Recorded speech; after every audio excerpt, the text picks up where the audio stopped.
প্রিয় দর্শক, ঐক্য স্টোর সংবাদপত্রে বাংলাদেশ অনুষ্ঠান থেকে আপনাদের শুভেচ্ছা জানাচ্ছি। জাতীয় দৈনিক পত্রিকা সমূহে প্রকাশিত রিপোর্টের বিশ্লেষণ নিয়ে আমাদের আজকের এই অনুষ্ঠানে অতিথি হিসেবে উপস্থিত আছেন ঢাকা সাংবাদিক ইউনিয়নের সভাপতি কুদ্দুস আফরাদ ভাই। স্বাগত অনুষ্ঠানে। শুভেচ্ছা আপনাকে। পত্রপত্রিকার কয়েকটা হেডলাইন পড়ি, তারপর এটা নিয়ে একটু আলোচনা করব। সমকালে হেডলাইন হয়েছে, কাদের নিয়ন্ত্রণে আলুর বাজার, কেউ মানছেন না নির্ধারিত দর, রাজুকে সক্রিয় বড় চক্র, ঘুষ দিলেই মেলে গায়েব করা ফাইল। প্রথম আলোতে হেডলাইন হয়েছে, গ্যাসের ব্যয় এক দেশে 3 রকম, IMF এর পূর্বাভাস, মাথাপিছু জিডিপিতে ভারতকে ছাড়িয়ে যাচ্ছে বাংলাদেশ, ইন্টারনেট সংযোগ হঠাৎ বিচ্ছিন্ন, বিপাকে শিক্ষার্থীরা।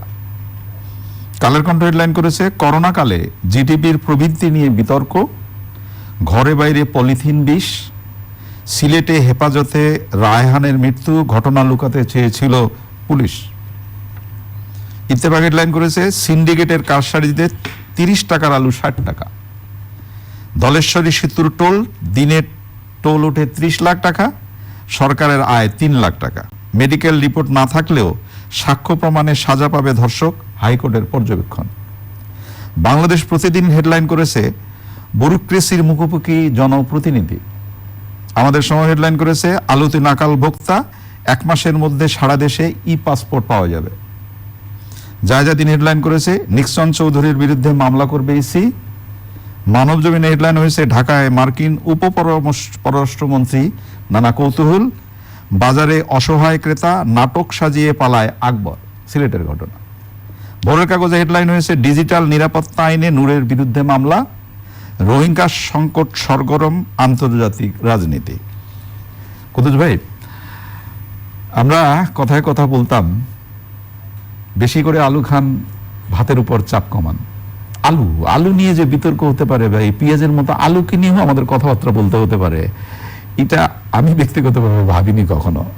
আমার সামনে ইত্তেফাক পড়ে আছে পত্রিকাটি, সিন্ডিকেটের কারসাজিতে 30 টাকার আলু 60 টাকা, এবং সরকার নির্ধারিত মূল্য মানছে না ব্যবসায়ীরা, অথচ চাহিদার চেয়ে বাড়তি মজুত আছে 32 লাখ টন। ধন্যবাদ আপনাকে। তার কারণ হচ্ছে, আপনি প্রথমে যেটা বললেন, এটা শুধু ছোটবেলায় শুনতাম না, সব সময় সরকারেরা মানে চালের উপরে চাপ কমানোর জন্য আলু খাওয়ার একটা পরামর্শ দেন। এবং আমরা এটাও জানি, আমরা যে কোনো তরকারি পাক করি বা যে কোনো খাবারে আলু কিন্তু খুব প্রয়োজনীয় একটা সবজি হিসাবে ব্যবহার হয়। এবং আলু নিয়ে এরকম কারসাজি কখনো হয় নাই। শুধু আলু নিয়ে না, আপনি দেখেন শেখ হাসিনার নেতৃত্বাধীন সরকার টানা 3 মেয়াদে আছে, তার 2 মেয়াদে এইসব পণ্য নিয়ে এত কিছু দেখা যায় না। এবার চামড়ার মূল্য পায় না, চালের দাম হঠাৎ বেড়ে যায়, পেঁয়াজের দাম বেড়ে যায়, শুকনো মরিচের দাম বেড়ে যায়, চালের দাম বেড়ে যায়, হঠাৎ আবার এগুলো কমে। এই মেয়াদের 2 বছরে কিন্তু একটা অস্থিরতার মধ্য দিয়ে আমাদের এই যে নিত্য প্রয়োজনীয় জিনিস এগুলোর বিক্রি কিনতে একটা সিন্ডিকেট সক্রিয়। এবং এই সিন্ডিকেটটা কারা, আমি যদি মনে করি যে গভর্নমেন্ট জানে না, এটা আমি বিশ্বাস করতে আমার কষ্ট হয়। সিন্ডিকেট অবশ্যই গভর্নমেন্ট জানে, এবং এই সিন্ডিকেট গভর্নমেন্টের নিয়ন্ত্রণ করার দায়িত্ব। আলু যে উদ্বৃত্ত আছে, বরাবরই বলা হয় আমাদের আলু উদ্বৃত্ত আছে, চাল উদ্বৃত্ত আছে।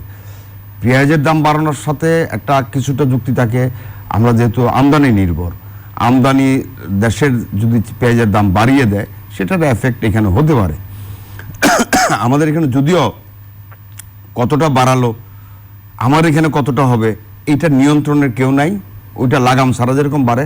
কিন্তু আমার যেসব পণ্য, দেশের মজুদ অতিরিক্ত আছে, প্রয়োজনের চাহিদার চেয়ে বেশি মজুদ আছে, তা বাড়ার কোনোই কারণ দেখি না।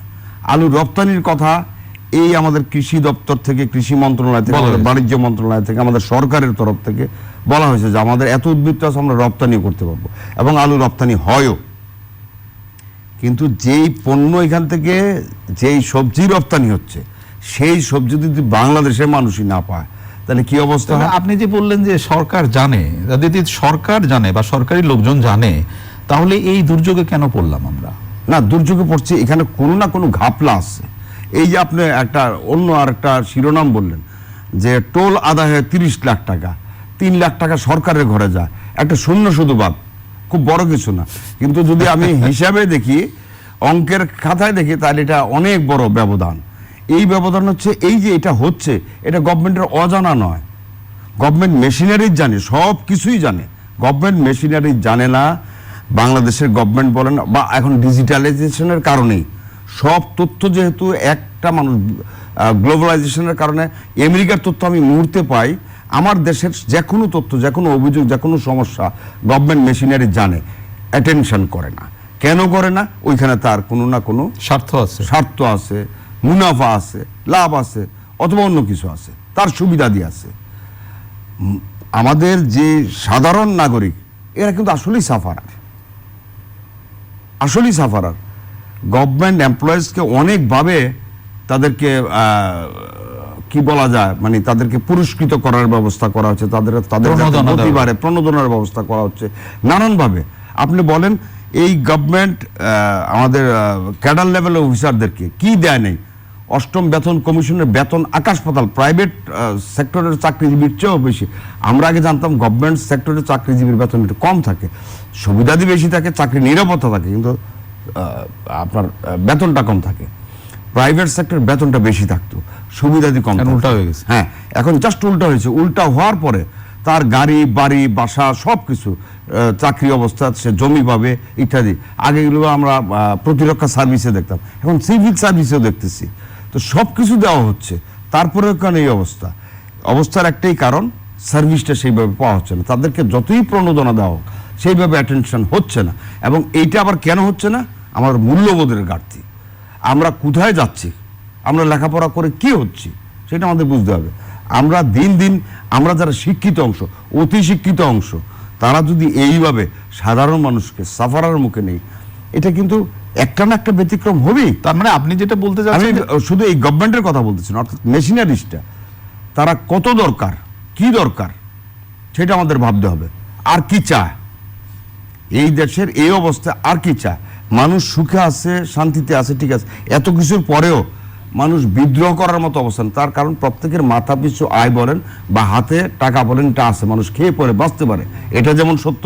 কিন্তু এই বলে নিপীড়ন করে আমি তার চেয়ে বেশি, অর্থাৎ ব্যবধানটা, বৈষম্যের ব্যবধানটা, ইনকামের ব্যবধানটা আমি বেশি করব না, সেটাই খুব জরুরি। যেমন ধরেন কুদ্দুস ভাই, সাধারণ মানুষের কাছে আলুর ভর্তা এবং একটা গরম ভাত, এটা যে কি পরিমাণ উপাদেয়, এবং এটা খেয়েই কিন্তু মানুষ বাঁচে। সেই আলুর ভর্তা করতে যাওয়ার জন্য যে মরিচটি দরকার, সেই মরিচের দামও কিন্তু আকাশচুম্বী। আমরা একটু ভিন্ন প্রসঙ্গে যাই, এটাও একেবারে নিত্য প্রয়োজনীয়। প্রথম আলোতে হেডলাইন হয়েছে, গ্যাসের ব্যয় এক দেশে 3 রকম। আপনি প্রিপেইডে 600 টাকা যদি হয়, আপনার যদি ধরে দেওয়া দামটা একদম নির্ধারিত কাছে 975, আপনি যদি আবার গ্যাস বাইরে থেকে কেনেন, সেটা হলো প্রায় 1500 টাকা। তাহলে এই যে আমি যদি প্রিপেইডটা সারা দেশে মানুষের মাঝে ছড়িয়ে দিতে পারি, তাহলে তো আমার একটা সুবিধাজনক ব্যাপার হয়। গ্যাসের বিষয়ে আমি সাশ্রয় থাকতে পারি। তাহলে কেন এই জায়গাটা, এই বিষয়টা কেন নিশ্চিত করা যাচ্ছে না? কেন নিশ্চিত করা যাচ্ছে না? গভর্নমেন্ট এদিকে বারবার বলা হচ্ছে প্রতি বাজেটে তার একটা বরাদ্দ রাখা হয়। আমাদের এখানে বরাদ্দগুলো কি দেখি, যে কোনো জায়গায় যখন বরাদ্দ রাখে, বরাদ্দ ব্যয়ের বেশিরভাগ হচ্ছে উপভোগে চলে যায় বলা যাবে। গাড়ি কিনা, বিদেশ ভ্রমণ, অন্যান্য কাজ, 5 টাকার জিনিস 500 টাকায় কিনা, এইসব জায়গায় খরচটা হয়ে যায়। এই প্রিপেড মিটার এক্সিকিউশনের আইন আছে এবং হওয়ার কথা বহু আগের থেকে, হচ্ছে না কেন সেই প্রশ্ন আমারও। আপনি যেটা বলছেন, আমি আর একটু যুক্ত করতে চাই। গ্যাসের সিলিন্ডার কিন্তু এখন গ্রাম পর্যায়ে ব্যবহার করে, তাতে কিন্তু আমাদের প্রাকৃতিক পরিবেশ রক্ষা হচ্ছে। তার কারণ হচ্ছে গাছ কাটা কম হচ্ছে, এটা খেয়াল করতে হবে। সেই জায়গায় একটা তাদের ইনকাম কত গ্রামের কৃষক পর্যায়ে, সেইখানে কিন্তু এখন প্রাকৃতিক এই যে আমাদের প্রকৃতির ভারসাম্য ঠিক রাখার জন্য, যেহেতু জ্বালানি কাঠগুলো ব্যবহার হয় না, সিলিন্ডার ব্যবহার করা, ওইখানে আমি তাকে উদ্বুদ্ধ করব, অর্থাৎ ওই জায়গাটা আমি দাম কমিয়ে আনবো যাতে সে এই দিকে নির্ভর হয়।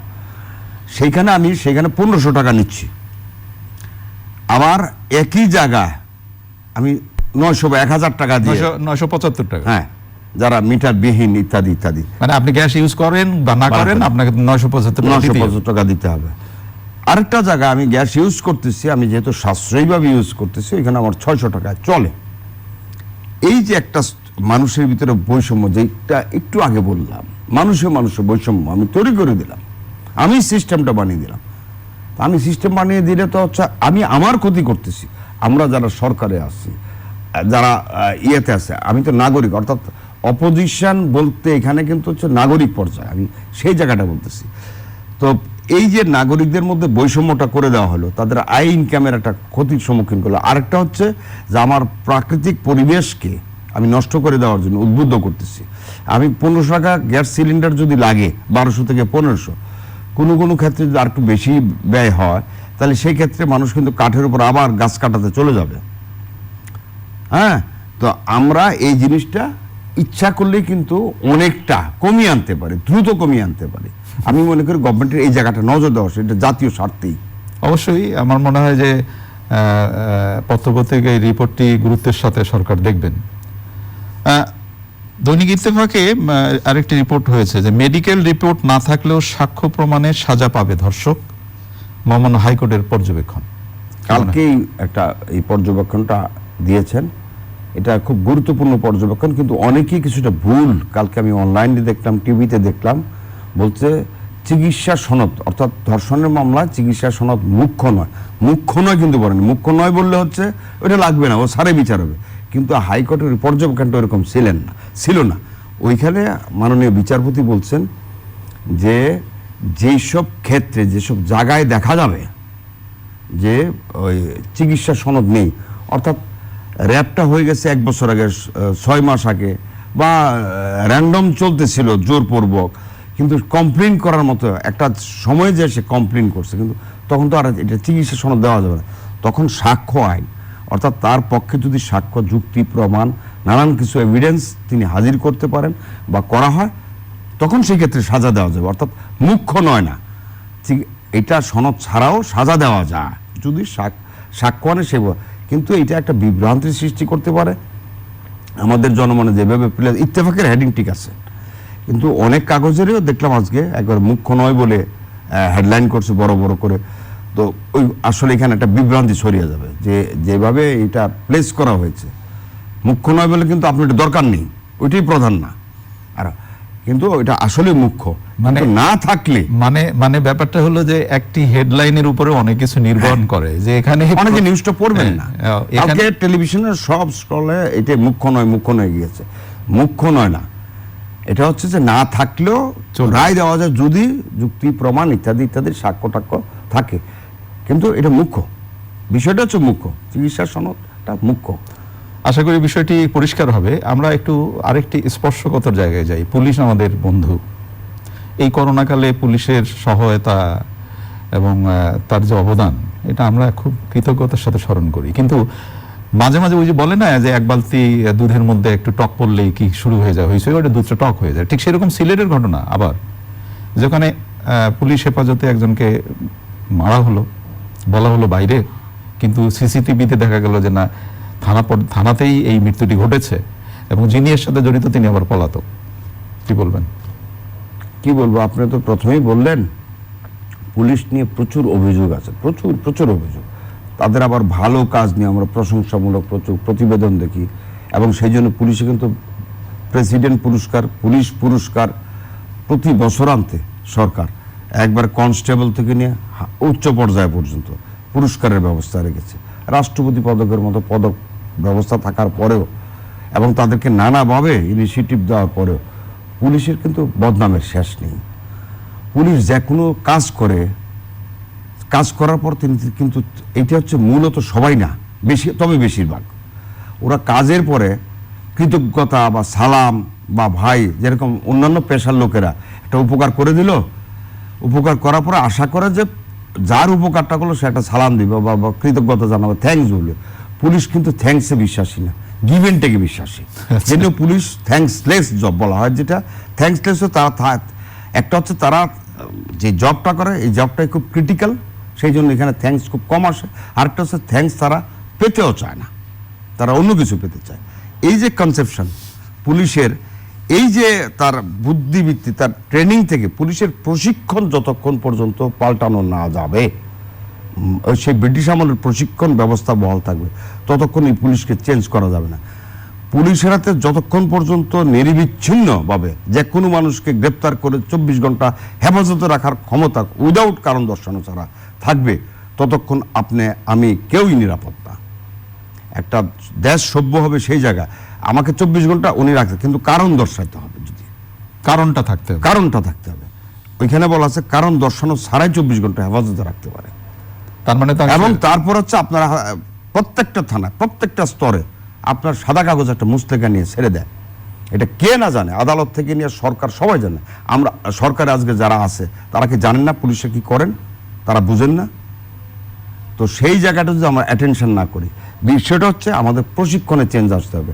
কিছু যে উন্নতি হয় নাই তা না, আমাদের মডেল থানাগুলো করার পরে আমাদের মামলা দেওয়া নেওয়া, জিডি করা, একটা মামলা লেখা, কারণ এখানে একজন ভারপ্রাপ্ত অফিসার থাকেন, উনি মামলাটা লেখেন। কিন্তু আমি বলবো যে যদি সারপ্রাইজ ভিজিটে পুলিশের ঊর্ধ্বতন কর্মকর্তারা বা পুলিশের যারা আমাদের স্বরাষ্ট্র মন্ত্রণালয়ের সিভিল কর্মকর্তারা, ওরা যদি নিজে একজন জিডি করতে যে দেখেন, থানাগুলোকে ভিজিট করেন সারপ্রাইজ ভিজিটে, তাহলে বুঝবেন যে ওই শুধু ফর্মালিটিস করে দিলে চলবে না যে আমি এখানে একটা অফিসার দিছি, আমি এখানে ডেস্ক বাড়িয়েছি। উনি ভিজিট করে দেখবে কি ধরনের নাজেহাল হয় ওইখানে, যে কতক্ষণ উনি ওই দপ্তর ওই একটা জিডি করতে যাবে, ওই লোক বসে আছে ফোনে আড্ডা মারতেছে, ওনাকে বলা হচ্ছে উনি বলতেছে বসেন, তারপরে আসার পর কি এগুলো বলেন, এইভাবে বললে হবে না। এই যে নাজেহালগুলো করা হয় এগুলো জানতে হবে। আমি সার্ভিস বাড়িয়েছি, সার্ভিসটা সেবাটা পাচ্ছে কিনা জনগণ, সেই জায়গাটা নিশ্চিত করতে হবে। থানাগুলার অল ভিতরের অবশ্যই সিসি ক্যামেরা আওতায় আনতে হবে। আমরা একটা প্রায় অনুষ্ঠানের শেষের দিকে একটা ছোট্ট করে আপনার কাছে জানতে চাই যে আমাদের সময়ে যায় দিনে একটি হেডলাইন হয়েছে যে নিক্সন চৌধুরীর বিরুদ্ধে মামলা করবে এসি, আবার বাংলাদেশ প্রতিনিধিত্ব হয়েছে ব্যুরোক্রেসির মুখোমুখি জনপ্রতিনিধি। কি বলবেন একটু ছোট্ট করে? খুবই সেন্সেশনাল বিষয়টা এই জন্য হচ্ছে সাম্প্রতিককালে একটা ভোট উপনির্বাচন নিয়ে একজন জনপ্রতিনিধির সাথে স্থানীয় পর্যায়ের একজন আমলা বা অফিসারের বাক্য বিনিময় বিভিন্ন সামাজিক যোগাযোগ মাধ্যমে ছড়িয়ে পড়েছে। আমি মনে করি যে একজন জনপ্রতিনিধি হয়ে উনি যেভাবে শাসিয়েছেন এটা ওনার অনুচিত। আবার সিভিল অ্যাডমিনিস্ট্রেশন এই যে আমরা এতক্ষণ আলোচনা করলাম, সিভিল বলেন পুলিশ বলেন, অ্যাডমিনিস্ট্রেশনেরও একটা দুর্দান্ত, অর্থাৎ জনপ্রতিনিধিকে অবজ্ঞা করা, এটা আমি ওই ক্ষেত্রে বলছি না, অন্যান্য ক্ষেত্রেও যারা নির্বাচিত প্রতিনিধি অবশ্যই একজন সিভিল সার্ভেন্টের উচিত তার প্রতি পারস্পরিক সম্মান বোধের যদি কোথাও ঘাটতি থাকে সেখানে একটা না একটা কিছু ঘটবেই, নিশ্চয়ই কোথাও না কোথাও এই ঘাটতিটা আছে।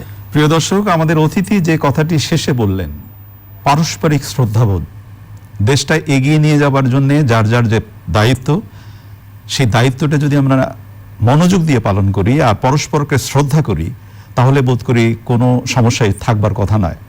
আমরা অনেকগুলো সংকটের কথা আজকে আলোচনা করলাম, আশা করি এই সংকট থেকে আমরা উত্তরণ পাবো। ভালো থাকবেন সবাই, আগামীকাল নিশ্চয়ই এই সময় আবার কথা হবে। খোদা হাফেজ।